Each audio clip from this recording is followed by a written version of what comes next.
bu leen ma yéem leen ko ndax du man di wax mooy ka di wax waxande la umta ji wax bu ma tijjee may làmmiñam. asalaamaaleykum mbokki jullit yi mbokki taalibe yi seen mbokkum taalibe Ousseynou Gueye Samba Diarra moo leen di yëgal liggéey Sëñ Tuubaa boobu mu Cheikh Mouhamadoul Mountakha di liggéeyloo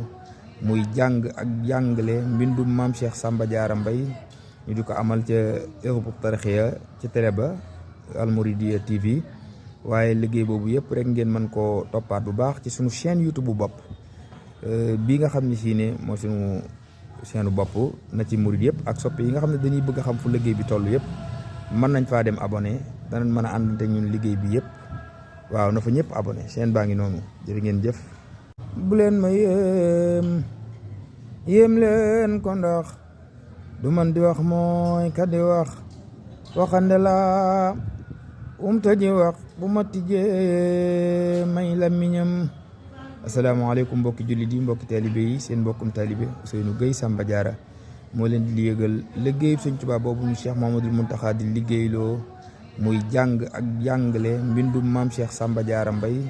ñu di ko amal ca Hizbut Tarqiyyah ca télé ba Al Mouridiyyah TV waaye liggéey boobu yëpp rek ngeen mën koo toppaat bu baax ci suñu chaîne YouTube bu bopp bii nga xam ne sii ne moo suñu chaîne bopp na ci murid yëpp ak soppe yi nga xam ne dañuy bëgg a xam fu liggéey bi toll yëpp mën nañ faa dem abonné danañ mën a àndante ñun liggéey bi yëpp waaw na fa ñëpp abonné chaîne baa ngi noonu jërë ngeen jëf.